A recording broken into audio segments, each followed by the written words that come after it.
একটা 16 বছরের ছেলে তার মাকে জিজ্ঞাসা করতেছিল যে মা আমার যখন 18 বছর হইব তখন তুমি আমারে কি গিফট দিবা।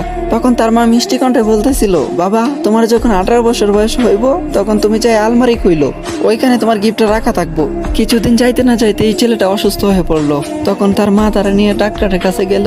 তারপরে ডাক্তারে অনেক পরীক্ষা নিরীক্ষা করার পরে জানতে পারলো যে ছেলেটার 2টা কিডনি ড্যামেজ হয়ে গেছে। এই কথা শুনে তো মা পুরোপুরি ভেঙা পড়ছে, অনেক কান্না করতেছিল। তারপরে এমনি এমনি 2 বছর কাইটা গেল। 2 বছর পরে যখন ছেলেটা পুরোপুরি ভাবে সুস্থ হয়েছে তখন বাড়িতে যখন ফিরে আসলো তখন ছেলেটা জানতে পারলো যে তার মা আর বেঁচে নাই, তার মা তারা চাইরা অনেক আগে চলে গেছে। তখন ছেলেটা অনেক কান্না করতেছিল, আর কান্না করতে করতে তখন মনে পড়লো যে আলমারির কথা। তখন সে আলমারির কাছে যায়, আলমারিটা কইলা দেখলো ওইখানে একটা গিফট বক্স রাখা। যখনই গিফট বক্সটা ওপেন করলো তখনই দেখলো ওইখানে একটা চিঠি রাখা।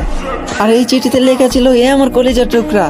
আরে ওই আমার কলিজার টুকরা, তুমি যখন অসুস্থ হয়েছিলা তখন আমি তোমার ডাক্তারের কাছে নিয়ে গেছিলাম। তখন ডাক্তারে বলতেছিল যে তোমার নাকি 2টা কিডনি ড্যামেজ হয়ে গেছিল, তুমি নাকি আর বেশি দিন দুনিয়ার আলো দেখতে পারবা না। তখন আমি এই সিদ্ধান্তটা নিছি যে আমার 2টা কিডনি আমি তোমার দিয়ে দিমু।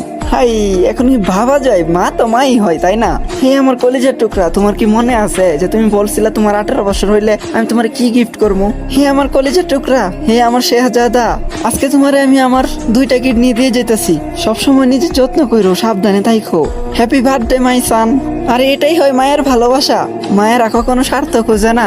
আর আজকালকার ছেলে মেয়েরা মায়ের কদর করতে জানে না। আরে ভাই, সময় থাকতে মায়ের কদর কইরো, হারায় গেলে কিন্তু আর পাইবা না।